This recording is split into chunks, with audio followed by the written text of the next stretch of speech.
This is a new Porsche Spider RS, and I'm going to find out if this could actually be the very, very best car that Porsche's GT division does for those that want to drive their car mainly on the road.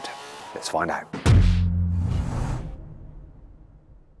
Obviously, the biggest thing about the Spider RS is its engine. It gets Porsche's motorsport-derived 4-litre flat-six naturally aspirated engine that you get in the Cayman GT4 RS, you get in the Porsche 911 GT3 and GT3 RS. It is an absolutely stonking engine, and it should not be confused with the normal 4-litre naturally aspirated engine you can get in a normal Boxster GTS. It's just different, better, specialer. Now, this thing revs to 9,000 RPM.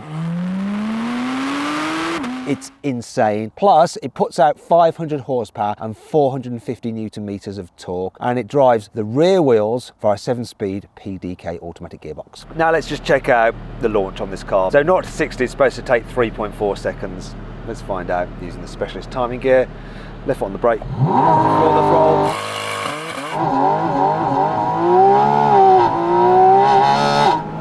3.6 seconds. That was good. A bit slower than expected, but not bad. Obviously, Porsche made a load of chassis upgrades as well. So the Spider RS sits 30mm lower to the ground than a standard Boxster. It also has a wider track front and rear for improved road holding. Also, you have ball jointed suspension components, whatever that means. Plus, the spring rates are stiffer than a standard Boxster, and you get Porsche's active suspension management as well, which means adaptive dampers. However, this is really interesting. What they've done is made the springs slightly softer and the damping slightly softer than on the Cayman GT4 RS, to make this a bit more compliant on the road. You also have big brakes, so 408mm discs at front gripped by 6-piston calipers, whereas at the rear you have 3 80mm discs gripped by 4-piston calipers. If you have the optional carbon ceramics, the discs are slightly bigger still. Other things you need to know is that you've got a limited slip differential on the rear axle and active gearbox mounts. So what will this all add up to on the road? Well, we're going to find out, but before we do, I'm going to get someone to put the roof back up on this car,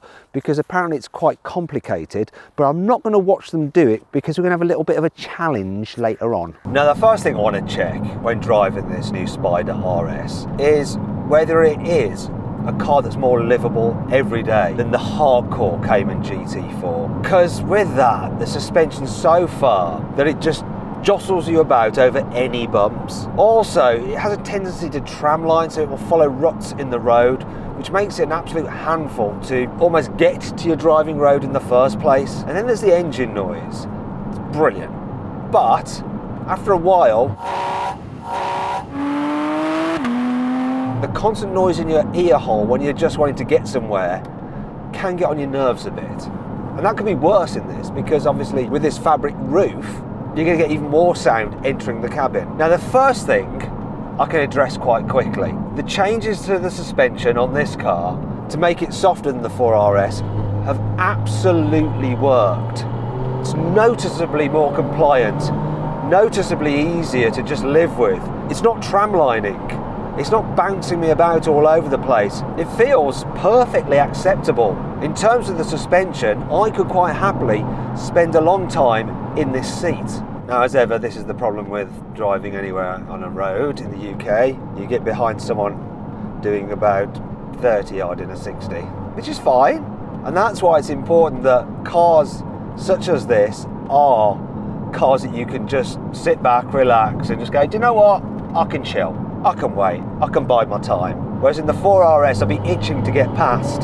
Driving in auto, it's just doing the job nicely. But then you apply any throttle and you do get that noise in your ear hole, which is a delight, but sometimes it can be a bit wearing. And that is just around 3,000 RPM. You get higher up in the rev range and it's pretty noisy. And you might have noticed already, I've started to raise my voice a little bit because I'm cruising along. I'm doing just under the speed limit, and it's pretty loud in here. Pretty loud for wind noise, pretty loud for tyre noise, very loud for engine noise.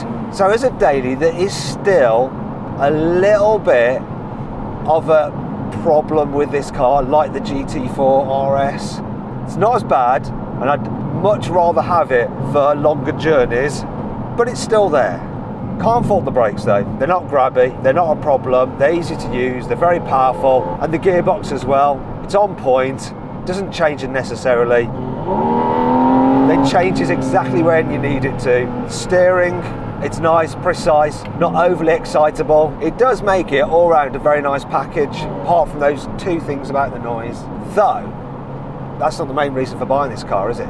This is not the kind of car that you really want to be driving around, just pootling about with the roof up.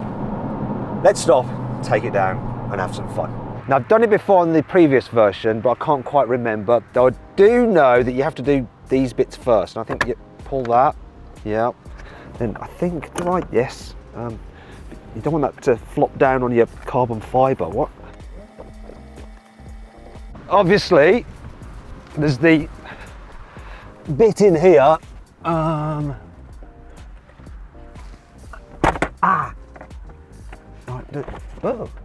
oh crap. Oh. Cameraman, that's cheating, Lewis. You're not supposed to help me. I know we don't want to damage the car. Blimey. What the heck?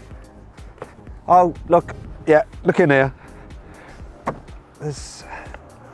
And now over here, there's some press studs.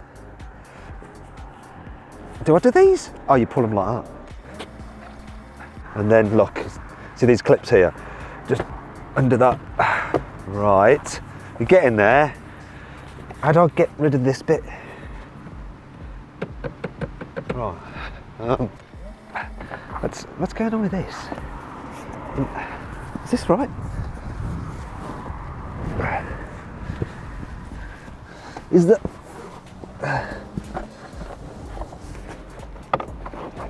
Is this right?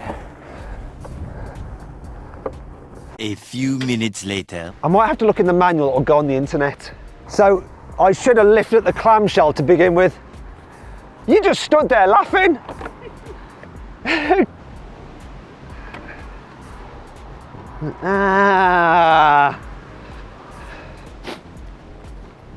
Oh yeah, it doesn't matter, does it now? Right, I think we're on. Clips down here. Oh, we are on. Yes, yes, yes, yes, yes. Later. Do you know how? Come in here. He knows because he's looked it up on the internet. This has a special bag there in the boot. Yeah. So you can fold this up. Bag. For this. Yeah. So we're putting this in a bag. Putting this in the bag. Okay. And then with this, we need to get all of these holes and wiry bits underneath. So then the carbon fibre bit on the top, is on top protecting those.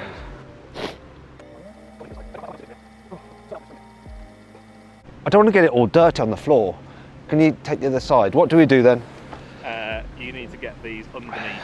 So you need to flip this all the way onto the other side. Yeah. And then it's about folding it up underneath. So then it's all secure under here. Oh. I don't recall it being like this on the last one.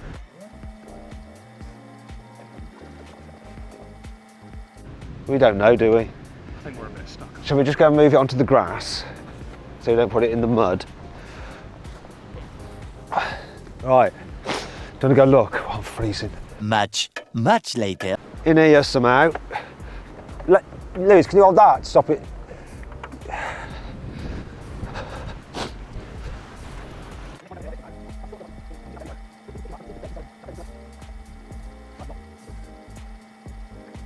So that looks, as long as that can get down there, but I'm not convinced by that because this is over the air intake. Let's slide that through to your side a bit.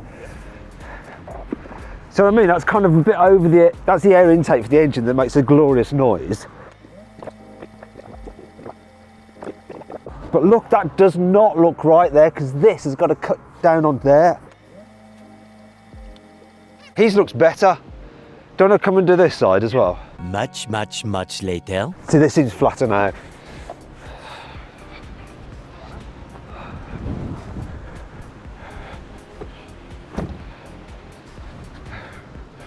Do your side. Oh my gosh.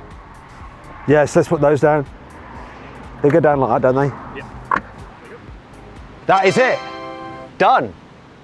Easy. Obviously, it's going to be much easier when you know what you're doing regularly, but still, it's a bit of a palaver, isn't it? Okay, here we go. Trouble is, I'm now too cold to enjoy myself. Got the heating up full, but because we've got these carbon fibre bucket seats, there's no heating in the seats. I think you can get comfort seats for this car. You can for my GT3 RS, and you'd never do that in this car, but the benefit is I think they do have heating. You see, I'm the kind of person that drives a convertible with the roof off all year round unless it's raining, because you just got to. Anyway, let's go. I can hear that even more now. Actually, it's not quite so annoying with the roof down. I don't know whether the other sounds kind of just hide it a little bit, so it's just not so like intense. And I mean that in a good way. Love the steering on this. I tell you what, the steering isn't quite as dialed in as on a GT3, but it's less jittery. However, on the GT3 RS, it's dialed in without being jittery, so it's not quite as good as that. It doesn't feel as joyful in the way it responds. That's because you've got McPherson strut suspension up front, not the double wishbone of the 911 GT cars. But really on the road, it's not the biggest problem. Now the good thing about this Boxster RS is that the PDK gearbox in this has shorter ratios than the one you get in the Boxster GTS. As a result, you can rev it out in second gear without going crazy in terms of speed, which means you get to experience that that utterly mental top end noise. I 100% prefer to drive it on the road than the Cayman GT4. I think if I bought a Cayman GT4 and then drove this, I'd be a bit like, oh, this is the car in terms of road usability that we were promised the GT4 would be. Because I think the GT4's a bit more extreme on the road than a GT3 RS. Sounds mad, but it's true. Speaking of sounding mad. Oh God, I think I might prefer this than my 3 RS. Let me talk you around the exterior of this Porsche Spyder RS. So obviously it's based on the 718 Boxster, but this front bumper is way more aggressive looking. Plus there's some huge air intakes as well to cool the radiators. You got this big front splitter for improved aerodynamics and downforce, and it says Spyder RS on it. Though it is quite low. You're gonna have to be careful when heading out to country roads if you go over some speed humps. Anyway, look, you got a vent here, this part of the front bumper, just like on a Cayman GT4 and GT4 RS, and just like the GT4 RS, carbon fibre bonnet. And this car having the Visac pack fitted to it means that it's exposed carbon fibre. It's also got some vents here in the bonnet to feed air in to cool the brakes. And because RS cars are supposed to be more track focused and hardcore and weight saving, you don't have a normal Porsche badge. It's like, it's stuck on. That really feels like it's stuck on. Do you know what? On the GT3 RS it's painted. Maybe that is painted.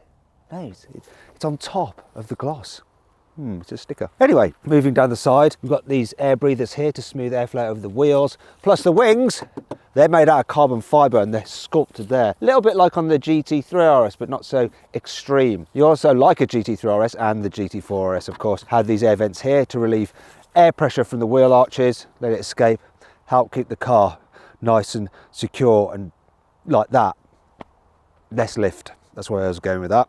Anyhow, alloy wheels, 20 inches, Michelin Pilot Sport Cup 2 tyres. The doors are aluminium, not like on a GT3 RS when you've got carbon fibre doors as well. You've got carbon fibre door mirrors here. Once again, this is Visac pack. Then moving here, we've got exposed carbon fibre for this air intake here, which sends air in to cool the engine. On a normal 718 Boxster, that will also be your air intake for the engine. But here, on the Spyder RS, that's your intake for the engine. You've got one on the other side as well, right by your ear hole, so that you can really enjoy that induction noise. And this part is covered with carbon fibre, plus there's more carbon fibre here. Once again, this will be part of the Visac pack. Then moving to the rear deck, been redesigned compared to a normal Boxster. Look at it. It's kind of got this double bubble effect and some more carbon fibre here. Once again, Vaisak pack, definitely Vaisak pack that. Moving to the rear, classic Porsche GT exhaust layout. Like on the GT4 RS, it's split tailpipes, and these are titanium pipes because it's the Vaisak pack, otherwise you just get normal steel. Anyway, redesigned rear bumper, says Spider RS there. Once again, that's a sticker. And unlike a normal Boxster, you have this fixed ducktail spoiler. Really does look the part, doesn't it? This gives you a bit of downforce. This car doesn't have the same amount of downforce as a GT4 RS because it's less track focused, but it does have more than a standard Boxster. Let me explain to you the differences between the Spider RS's and the normal Boxster's interior. So this Spider RS gets the lovely Porsche RS carbon fibre bucket seats. You also get fabric door pulls to save just a tiny bit of weight. You can actually get these in different colours. Same with the seat belts. I quite like this red theme here, and obviously the red stitching here as well. It all matches in very, very nice. You also get an Alcantara steering wheel with a centre marker and Alcantara on the gear selector and gear gator, plus yellow little markers for your different drive select modes there as well. Now this car, as I've already said, is fitted with the Vaisak pack, and that includes extended Alcantara here on the dash. You also get a Vaisak little plaque there, you get carbon fibre here, other bits and pieces throughout the cabin, and Vaisak here on the seats as well. All very nice. However, this car isn't perfect. Here's 5 annoying things about it. This car's tail lamps appear to mist up. I don't know if it's just this particular car or it's all Spider RS's. But that's not all. This is more annoying because the Sport Chrono clock also seems to mist up. Can you see that? It's misted. That's annoying. Because of these vents here in the bonnet for the brakes, you have 25 litres less space in the front boot. Look, there's the holes for the vents. Can you see them? Going down there to the brakes. I mean, the boot's still all right, but it's 150 litres on the normal Boxster, 125 litres here. Though, to be fair, at least there is a front boot, unlike on a GT3 RS. That's proved to be more annoying than I thought it would. While you can slide these carbon fibre bucket seats forwards and backwards, and by pressing this button here, you can raise or lower them, what you can't do easily is alter the angle of the backrest. So they're fixed. And what you have to do is actually unbolt the seat and put it at a different angle manually. And that's a bit of a faff. For a Boxster, this is quite expensive, £123,000. This one, with the Vaisak pack and some other bits and pieces, it's £138,000. Mind you, that's still less than 911 GT3 and a lot less than a GT3 RS. But as with all those cars, there's a bit of an issue. And you can't just go into a Porsche dealer and buy one like that. You have to hope that you can get an allocation, and that ain't easy. As with many other manufacturers, Porsche has fitted a soft limiter to its Spider RS, so you can't rev it all the way up when you're stationary. Now have a listen, go on, rev it.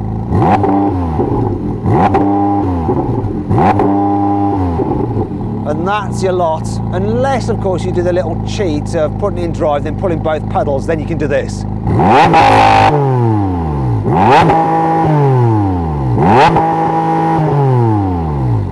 It's better, but it's not perfect. It's not all negative though. Here's 5 good things about this car. If you like to fiddle with your car's suspension settings, well, you can on this RS, because you can manually adjust the ride height, the camber angle, and the track. This is a very important button here, and you only get it on this Spider RS. You can't get it at all on a normal Boxster. It's for the nose lift. So I'm going to show you it working now. So if I press the button, here we go.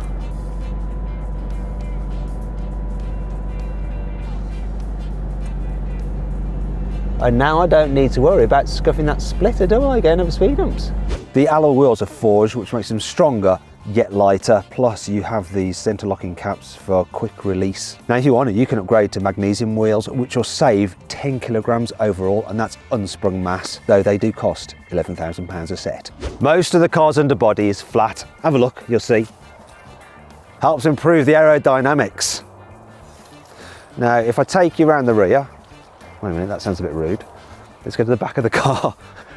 You'll see that there are these little fins underneath it to help direct airflow and reduce lift. Hopefully you can see those. Editor, point them out. Did you get all that? You can remove this rear window section of the roof, but leave the main roof in place so you can have it as a sunshade, yet let the noise from the exhaust come into the cabin a little bit more. Also, I love this. If you have the Weissach pack, Weissach is embossed on the roof. So then, what's my final verdict on the Porsche Spyder RS? Should you avoid it? Should you consider it? Should you shortlist it? Or should you just go right ahead and buy it? Well, like with all Porsche GT products, if you get the opportunity, just go right ahead and buy it. I think this is the best for use on the road. Or is it the ST? ST's harder to get and a lot more expensive. GT4 RS is really cool, but a bit more track focused. It's tough. I think it really could be this. Anyway, I hope you enjoyed the video. If you did, give it a like. Let me know if you agree with my verdict. Can't put my hand in my pocket. In the comments below. Click on those windows there to watch some more videos, and on that box there to go to CarWow to change your car the easy way and for free. Thanks for watching.